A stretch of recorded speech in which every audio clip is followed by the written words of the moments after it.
오늘 새벽에 이어서 오늘 7장 1절 말씀, 그 이하 말씀을 나누도록 하겠습니다. 우리 7장 1절 말씀은 한번 더 읽어보려고 해요. 한번 읽어보겠습니다. 7장 1절 시작. 여호와께서 노아에게 이르시되 너와 내 온 집은 방주로 들어가라.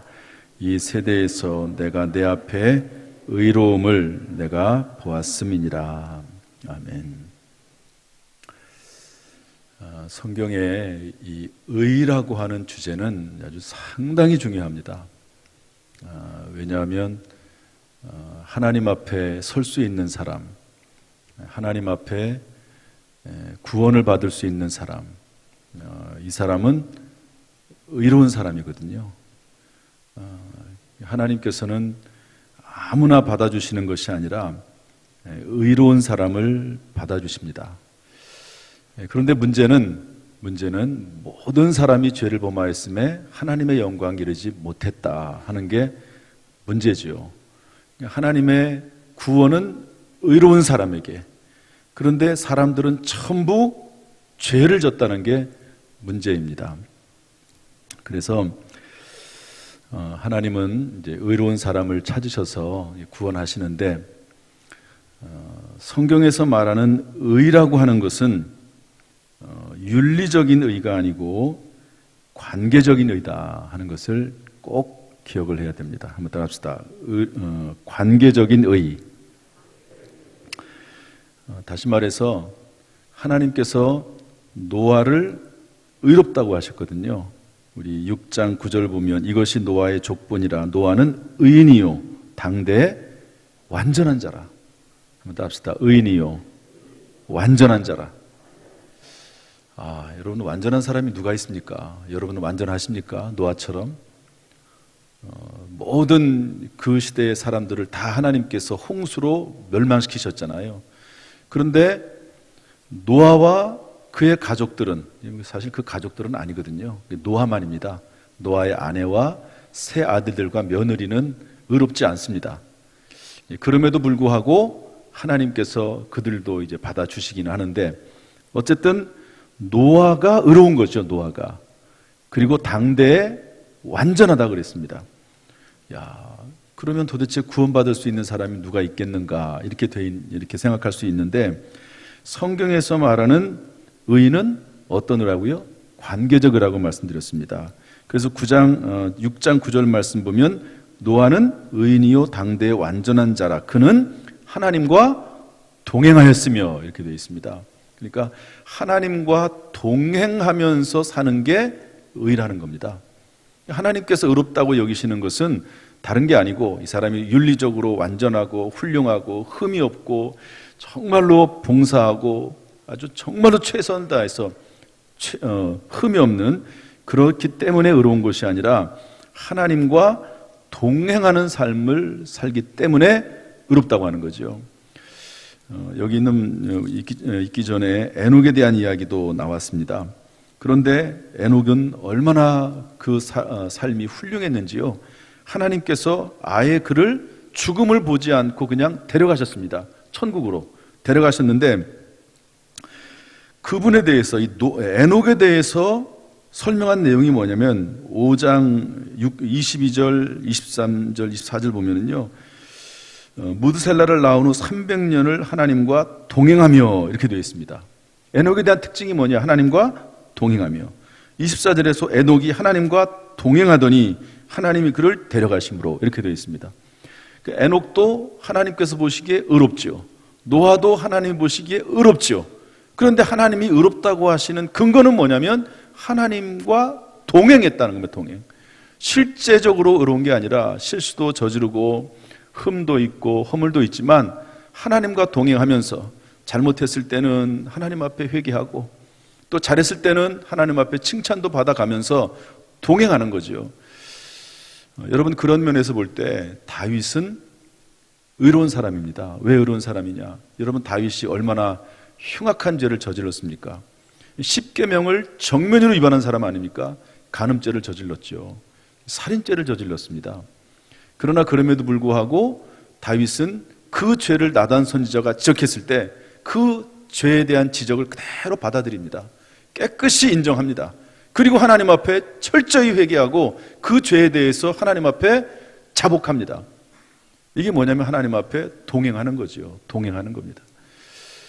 실수가 전혀 없는 것이 아니라 실수가 있고 죄가 있지만 하나님께 돌아와서 하나님께 동행하는 거죠. 여러분, 동행하는 것이 하나님 앞에 의로운 것인 줄로 믿습니다. 그러다가 이제 신약 시대에 오면은 예수 그리스도를 믿는 믿음이 하나님과 동행하는 겁니다. 하나님께서 예수 그리스도를 통한 구원, 예수 그리스도를 통해서 의롭게 하신다고 말씀하셨거든요. 그러면 그 하나님의 뜻을 받들어서 그 하나님의 뜻 가운데 들어가는 것이 하나님과 동행이거든요. 제가 요즘 동행이란 말을 새벽에 참 많이 합니다. 이 동행이 뭐냐? 이 하용조 목사님이라고 하는 분이 계세요. 온누리교회 지금 돌아가셨죠. 아주 유명한 설교자이기도 하시고 서울에서 아주 큰 교회를 목회하시고 특별히 성령운동 하시고 선교, 일본 선교를 또 많이 하셨어요. 일본을 선교하지 않으려고 하잖아요. 일본이 우리나라를 침략하고 수탈해 갔기 때문에 심지어 일본 사람들은 예수 믿지 않았으면 좋겠다. 일본 사람들은 전도도 하지 말아야 된다. 이렇게 얘기하는 사람들조차 있습니다. 그런데 그 일본에 특별한 관심을 가지고 일본의 교회를 세우고 일본의 선교사를 파송하고 그렇게 활동했던 분 중에 하나가 이제 하용조 목사님이십니다. 그런데 그분이 동행이라고 하는 말을 하면서 뭐라고 해석을 했냐면 동행은 내 맘대로 하지 않는 것이다. 이렇게 얘기했습니다. 한번 따라합시다. 동행은 내 맘대로 살지 않는 것이다. 다시 한번. 동행은 내 맘대로 살지 않는 것이다. 여러분, 남편과 아내가 서로 동행하지요. 그러려면 어떻게 되죠? 내 맘대로 살지 않아야 되겠죠. 같이 부부가 돼서 함께 살기로 동행하기로 약속을 했는데 내 맘대로 살고 아내와 남편이 서로 상의하지 않고 그리고 자기의 것만 주장을 하고 자기만 옳다고 하고 그러면 어떻게 동행이 되겠습니까? 동행이 아니죠. 결혼해서 하지 않고 혼자 살 때는 자기 마음대로 해도 상관이 없어요. 어떤 면에서 볼 때. 물론 그렇게 살 수 없지만 사람은 사회적 동물이니까 그렇게 살 수 없지만 어쨌든 좀 덜 하는 거죠. 그런데 결혼을 해가지고 부부가 돼서 사는 순간부터 이제 동행하기로 약속을 한 거거든요. 그러면 내 마음대로 살지 않는 겁니다. 남편의 생각을 봐야 되고 아내의 뜻을 물어봐야 되고 그러면서 동행하는 거죠. 제가 가끔 쓰는 단어 중에 하나가 거룩한 눈치보기다 이런 말을 합니다. 저도 이런 말을 하면서 사실은 눈치 보고 사는 것이 좀 약하긴 한 것 같긴 해요. 저희 아내가 제 눈치를 많이 보죠. 그렇지만 또 저희 아내가 한번 또 뜻이 딱 정해지면은요, 전혀 저에게 눈치 보지 않습니다. 그래가지고 제가 새벽에 한번 말씀드렸나요? 저희 아내가 저에게 뭘 요구를 하더라고요. 이렇게 좀 했으면 좋겠다고 저보고. 그래서 제가 안 된다고 그랬어요. 또 얘기하더라고요. 안 된다고. 그래서 화를 냈어요. 안 된다고 한번 얘기했으면 됐지 왜 자꾸 얘기하냐고. 그랬더니 또 얘기하더라고요. 아무 말도 안 했어요. 이제 화가 조금 더 많이 난 거죠. 근데 뭐라고 얘기했냐면 내가 죽으면 죽으리라고 하는 각오를 가지고 얘기하는데 이렇게 좀 했으면 좋겠다고. 그렇게 얘기하더라고요. 그래서 제가 죽으면 죽으리라 이렇게까지 얘기하는데 어떻게 말을 안 듣습니까? 그래가지고 알았다고. 그래서 이제 그 말에 따라서 한 기억이 납니다. 동행이라고 하는 것은 남편이 강력하게 말을 하면 그 말을 또 들어줘야 돼요. 또 그러나 또 거기에 대해서 또 너무 정말 아니라고 생각을 하면 잠시 또 멈출 줄도 알아야 됩니다. 그래야지 동행이 되는 거죠. 교회도 마찬가지라고 저는 봅니다. 교회, 저 같은 경우는 저에게 있어서 가장 가까운 공동체가 아마 아내일 것입니다. 그리고 교회에서는 가장 가까운 공동체가 장로님들일 거예요. 여러분들은 아마 구역 식구들이 가장 가까운 공동체일 거라고 저는 생각을 합니다. 구역 공동체는 가족 공동체거든요. 그래서 제가 구역 교재를 만들면서 항상 쓰는 말이 구역 식구들이라는 말을 제가 일부러 씁니다. 구역은 식구예요. 정말 구역은 가족입니다. 어떻게 보면은 멀리 떨어져 있는 친척들보다도 훨씬 가까운, 주일날도 만나죠. 일주일에 한 번 또 만나죠. 가족이거든요. 가장 가까운 사이이기 때문에 동행하는 관계입니다. 여러분, 동행하려면 어떻게 되죠? 동행하려면 내 마음대로 살면 안 돼요. 상대방의 눈치를 좀 봐야 됩니다. 저 사람이, 나는 이렇게 생각을 하는데, 내가 옳다고 생각을 하는데 저 사람은 저렇게 생각을 하네. 그러면 내가 당장 어떤 일을 할 수 있어도 조금 중단할 수 있어야 되는 거죠. 그래서 동행이라고 하는 것은 상당히 중요한 의미를 가지고 있습니다. 노아가 하나님과 동행했고요, 에녹이 하나님과 동행했습니다. 다시 말해서 하나님의 뜻을 살피고, 또 그리고 하나님께서 어떻게 생각하시는 건지를 늘 물어보고 여쭤보면서 살아가는 거죠. 그리고 하나님도요, 우리와 동행하시기 때문에 우리에게 함부로 행하지 않습니다. 막 억지로 하지 않습니다. 강제로 행하지 않습니다. 여러분, 성경을 한번 잘 살펴보세요. 정말 특별한 경우가 아니라 하나님께서 우리 인간들에 대해서 강제로 하지 않습니다. 막 그 인간을 막 잡아 끌어가지고 짐승들을 취급하는 것처럼 그렇게 함부로 하지 않아요. 자유의지를 주시고 철저히 스스로 결단할 수 있도록 그렇게 하나님께서 기다리십니다. 선지자를 통해서 말씀하시죠. 하나님의 종들을 통해서 말씀하십니다. 백성들이 말을 안 들어먹어요. 그럼 하나님이 참으시다가 하나님의 어떤 큰 섭리 가운데 이렇게 해다가는 정말로 모든 백성이 다 멸망하게 될까봐 하는 걱정이 앞서면, 이제 생각이 들면 하나님께서 이제 심판하실 때가 있는 거거든요. 그 심판은 철저히 하나님께로 돌아오라고 하는 심판이지, 멸망하거나 그 사람을 완전히 파괴시키기 위한 그런 심판은 아니다 하는 것을 알 수가 있습니다. 그래서 의롭다는 거, 구약 성경에는 관계적인 의다. 신약 성경에 와가지고는 그 관계적인 의가 바로 예수 그리스도를 통한 관계입니다. 절 보세요. 여기 하나님이 계시고 여기 우리 인간이 있습니다. 관계가 깨져 있죠. 그런데 그 깨져 있는 관계 속에 예수 그리스도께서 오신 겁니다. 그래서 예수 그리스도께서 하나님과 인간 사이를 연결해 주는 그런 관계의 연결추가 되시는 분이 예수 그리스도시죠.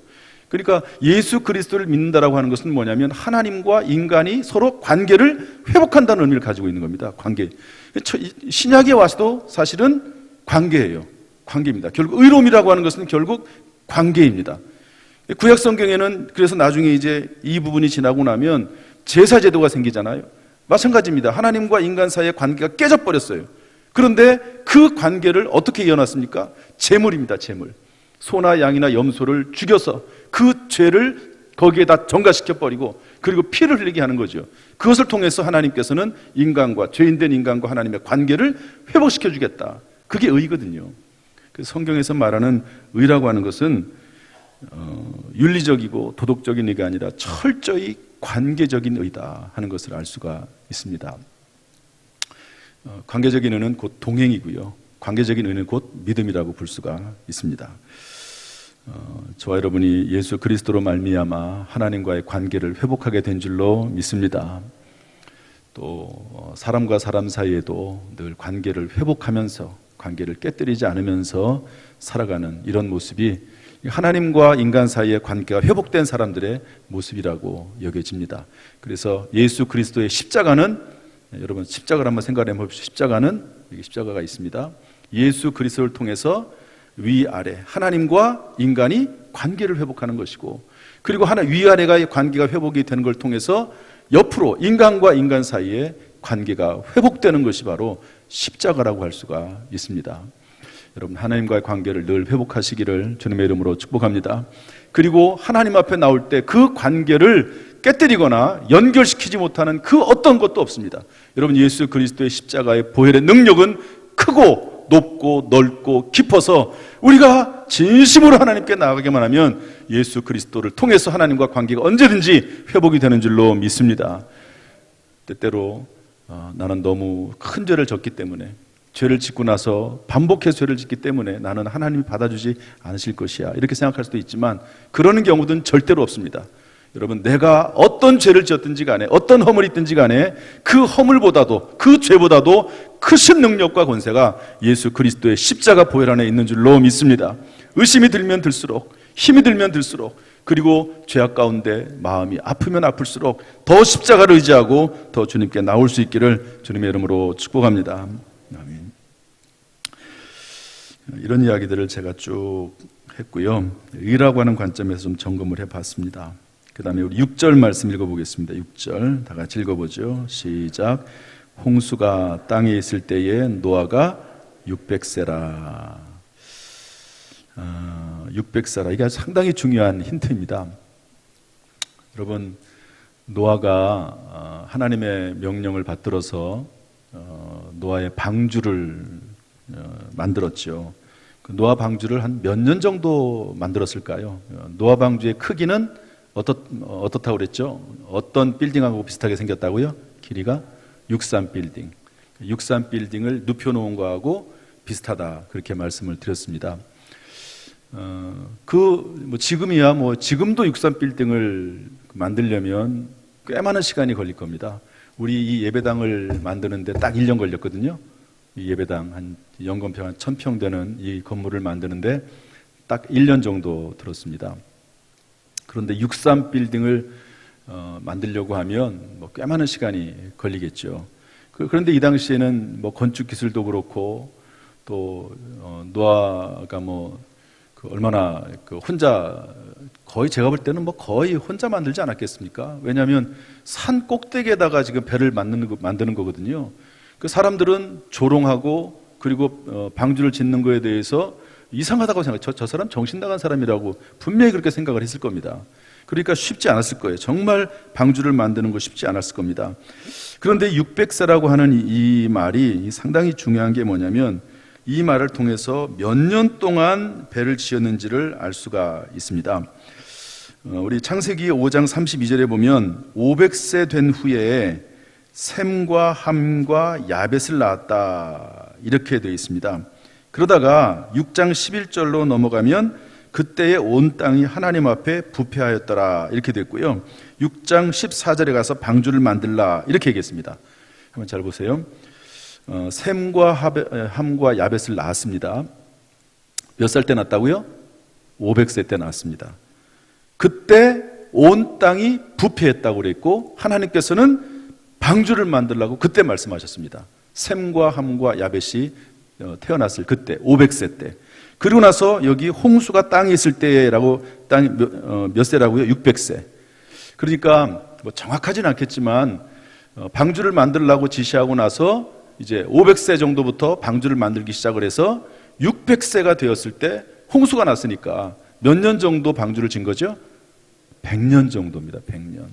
그러니까 100년 동안 500살부터 시작을 해가지고 100년 동안 약간의 차이는 있을 수 있겠지만 100년 동안 방주를 만든 거예요.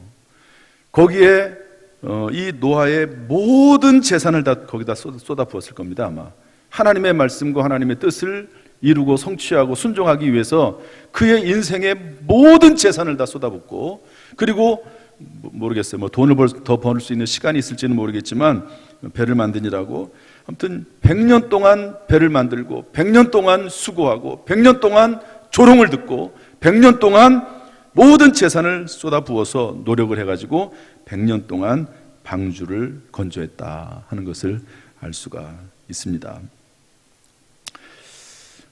노아의 헌신이죠.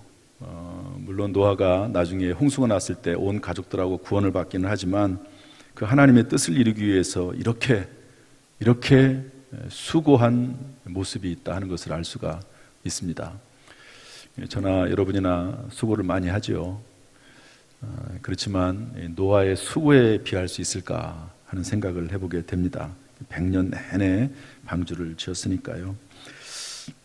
이런 노아의 수고를 기억하면서 제가 한 가지 느끼는 건 뭐냐면 끝이 있다. 한번 따라합시다. 끝이 있다. 다시 한번 수고는 끝이 있다. 수고는 끝이 있어요. 노아는 그게 길어서 그렇지 수고가 끝이 있습니다. 우리가 완전히 수고를 그치고 쉬는 날은 하나님 나라 천국에 들어갈 때죠. 그때는 어느 때입니까? 죽을 때죠. 죽을 때는 죽으면 그때 비로소 쉬는 겁니다. 요즘 어떻게 요즘은 여러분들 잘 편하게 잘 지내고 계세요?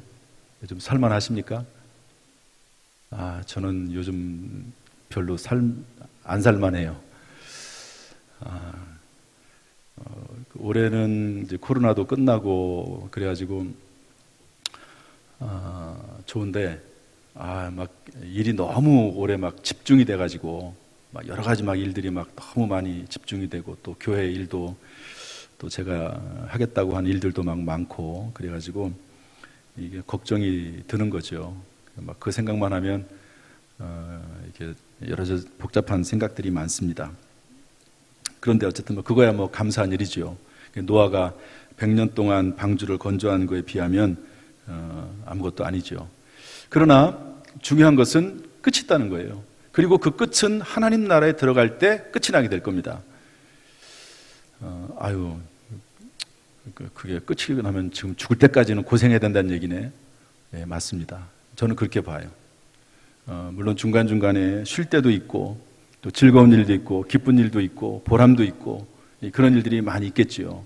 그러나 모세가 말했던 것처럼 모세 시편 90편 10절에서 말했던 것처럼 사람의 연수가 70이요 강건하면 80이라도 수고와 슬픔뿐이요 신속히 가니 우리가 날아가나이다. 수고가 끝이 없는 거죠. 그래서 제가 이 얘기를 자꾸 하는 이유는 뭐냐면요, 그냥 인생이라고 하는 것은 하나님 나라에 들어가기 전까지는 수고와 슬픔이 끝이 없다. 이걸 이렇게 받아들이고 산다는 거예요. 한번 따라합시다. 죽을 때까지는 수고와 슬픔이 끝이 없다. 너무 비관적인 것 아닌가?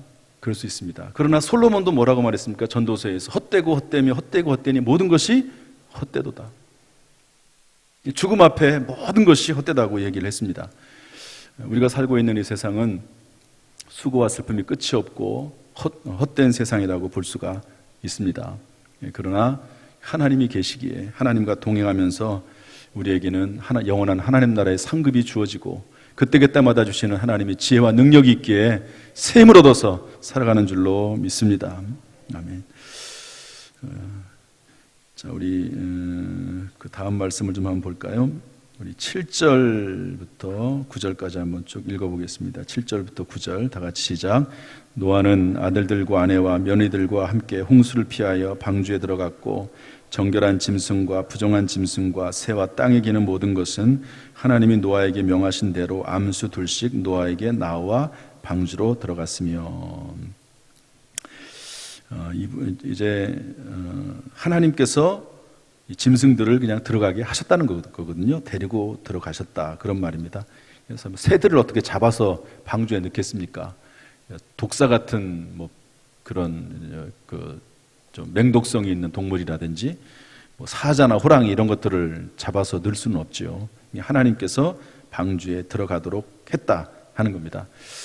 저는 이것을 좀 전도에 한번 적용을 해보고 싶은 마음이 있어요. 우리가 열심히 물론 노력을 하고 방주를 짓지만 하나님께서 그 방주 안으로 들어가게 하는 거죠. 저는 이런 생각을 해봐요. 우리가 열심히 우리 교회를 아름답고 행복하게 만들면 하나님께서 이 짐승들을 그 방주 안으로 들어보내신 것처럼 하나님께서 그런 교회에 우리가 그렇게 아름답고 행복하게 만든 교회에 성도들을 보내주지 않으실까 그런 생각을 해보게 됩니다. 그러니까 예수님께서도 요한복음 17장에서 뭐라고 말씀하셨죠? 제자들을 불러다가 하나가 되라, 하나가 되라. 우리가 하나가 된 것처럼 너희들도 하나가 되라. 이것을 통해서 예수 그리스도가 전파될 것이라고 말씀을 했거든요. 그러니까 사실은 이렇게 열심히 밖에 나가서 전도하는 것도 중요합니다. 해야 되죠. 왜냐하면 주님이 그렇게 말씀하셨으니까, 땅끝까지 이르러 복음을 증거하라고 말씀했으니까 그것도 분명히 원심적인 전도입니다. 밖으로 퍼져나가는 전도, 원심적인 전도지요. 그런데 여기 있는 것처럼 구심적인 전도도 있습니다. 열심히 아름답게 방주를 만들어 놨더니 하나님께서 그 방주 안으로 동물들을 들여보내는 거죠. 들여보내는 겁니다. 그래서 중요한 것은 교회가 평안한 게 참 중요합니다. 사도행전 보면 뭐라고 되어 있냐면 교회가 평안하여 든든히 서가고 하나님을 경외함과 성령의 위로를 진행하여 수가 더 늘어나 이렇게 되어 있습니다. 참 놀랍지 않습니까? 저는 그 말씀을 생각할 때마다 참 놀라워요. 교회가 평안하여 든든히 서가고 하나님을 경외함과 성령의 위로를 진행하여 뭐가 늘어났다고요? 수가 더 늘어나니라. 평안으로 시작을 했는데 결국은 하나님께서 그 교회의 숫자를 더 많아지게 하셨다. 이렇게 결론이 나는 것을 볼 수가 있습니다. 그래서 교회의 평안을 깨트리는 거는요, 그것은 범죄입니다. 교회의 부흥을 가로막는 겁니다. 교회를 불안하게 하고 교회의 평안을 깨트리고 그런 일들은요, 절대로 있어서는 안 되는 일이라고 볼 수가 있거든요.